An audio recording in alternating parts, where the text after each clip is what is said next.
আসসালামু আলাইকুম, মাহফুজা কিচেন বিউটিতে আপনাদের সবাইকে ওয়েলকাম। আজ কই ভাপা করব। অসাধারণ হয় খেতে, মানে এতটা ভালো হয় খেতে যা বলার মতো না। এইভাবে কই ভাপা করলে আপনারা পরবর্তীতে বারবার এভাবেই করে খাবেন। তো খুবই সিম্পল। তো চলুন আপনাদের সাথে কই ভাপাটা রান্না শেয়ার করি। তার জন্য যা যা লাগছে এখানে নিয়েছি সর্ষে বাটা 2 চামচ, কাঁচামরিচ বাটা 1 চামচ, পোস্ত বাটা 1 চামচ, আদা রসুন বাটা 2 চামচ, ভাজা জিরে গুঁড়ো 1/2 চামচ, মরিচ গুঁড়ো 1 চামচ, হলুদ গুঁড়ো 1 চামচ আর পেঁয়াজ বাটা 1 চামচ নিয়েছি। আর কাঁচামরিচ তো লাগছে, আর সাথে ধনেপাতা, স্বাদ মতো লবণ।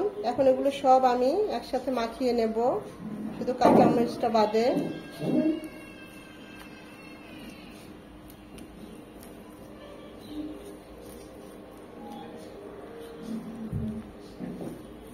আমি যা যা মশলা নিয়েছি একটা স্কিপ করবেন না। এভাবে কই ভাপা করে খেয়ে দেখবেন, খুবই ভালো হয় খেতে, কিন্তু খুবই ঝটপটে হয় রান্নাটা।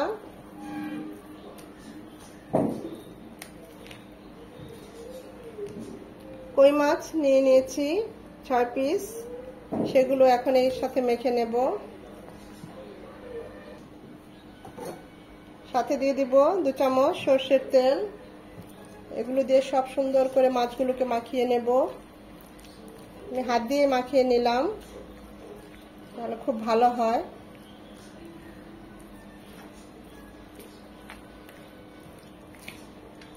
এই অবস্থায় দিয়ে দিচ্ছি ধনেপাতা কুচি। ধনেপাতা কুচিটা স্কিপ করবেন না, খুব ভালো আসে ভাপা, যে কোনো ভাপা, ইলিশ ভাপায়, কই ভাপে খুব ভালো একটা ফ্লেভার এবং টেস্ট আসে। পোস্ত বাটাটাও সাথে দিবেন।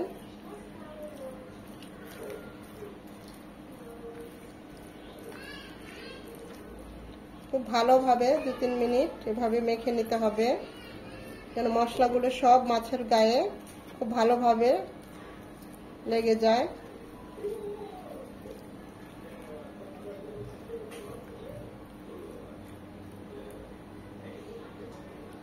ভালোভাবে মাখানো হয়ে গিয়েছে। এটা রেস্টে রাখার কোনো দরকার নেই, আমরা সাথে সাথেই এটা চুলায় বসিয়ে দেব। তো যে ভাপাটা যেখানে বসাবো সেটা এরকম একটা পাত্র নিয়েছি। এখানে 1 চামচ সরষের তেল একটু ছড়িয়ে দিচ্ছি।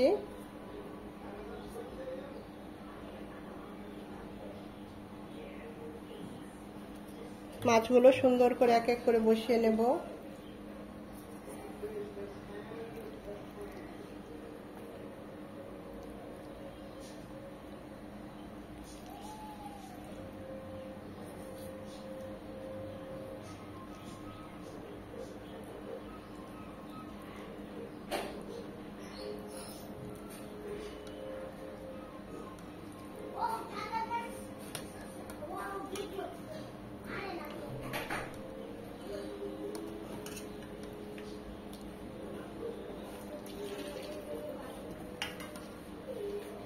ধুয়ে যে মশলাটা ছিল একটু পানি দিয়ে দিব সাথে, মাছগুলো সেদ্ধ হওয়ার জন্য। উপরে ছড়িয়ে দিব সেই আস্ত কাঁচামরিচ ফ্লেভারের জন্য।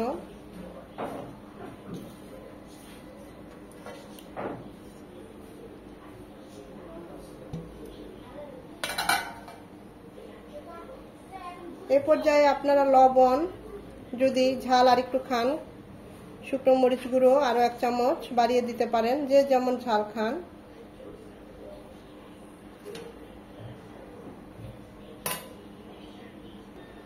সবকিছু টেস্ট করে নিতে পারেন, লবণ, ঝাল সবকিছু।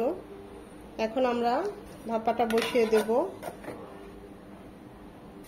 একটা হাঁড়িতে স্ট্যান্ড বসিয়েছি, সামান্য কিছু পানি দিয়েছি পরিমাণ মতো। চুলার হিট এখন মিডিয়াম এবং লো হিটের মাঝামাঝি থাকবে। ভাপাটা বসিয়ে দিলাম। এখন আরেকটু পানি দেব, যেন এতটা পানি দেব যেন উপরে উঠে না আসে। হ্যাঁ, এখন চুলার হিটটা মিডিয়াম এবং লো হিটের মাঝামাঝি রেখে দেব। এটা মিনিমাম 20 থেকে 25 মিনিট রান্না হবে। 30 মিনিট পর আমি এর মাঝে আর একবারও ঢাকনাটা খুলি নাই, যেহেতু আমি কই মাছগুলো বড় বড় ছিল। আমি 30 মিনিট সময় ধরে এটাকে ভাপিয়েছি। দেখুন পানিটা একদম শুকিয়ে গিয়েছে, একদম গরম। চুলাটা এখন অফ করে দিব। এখন এটা উঠিয়ে নেব।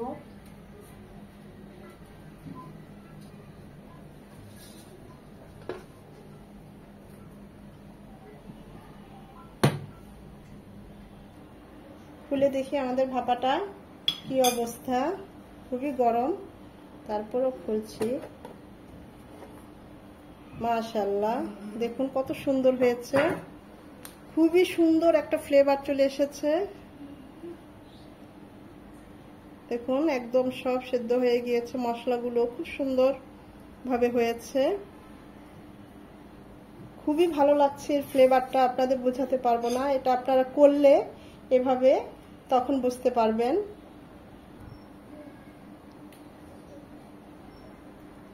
দেখুন কতটা সুন্দর হয়েছে আমাদের কই ভাপা। এভাবে একবার হলেও ট্রাই করবেন। একবার খেয়ে তখন বলবেন যে না, এভাবেই বারবার কই ভাপা করে খাবো। না করলে মিস করবেন, বুঝতে পারবেন না যে কতটা লোভনীয় হয়েছে। আমি এটা চামচ দিয়ে বাড়লাম না, কারণ খুব সফট, ভেঙে যেতে পারে। তাই এইভাবেই সার্ভ করে দিলাম। তবে এত ভালো ফ্লেভার আর এত টেস্ট হয়েছে, এটা সার্ভের আর দরকার হবে না। গরম গরম ভাতের সাথে খুবই ভালো লাগবে খেতে।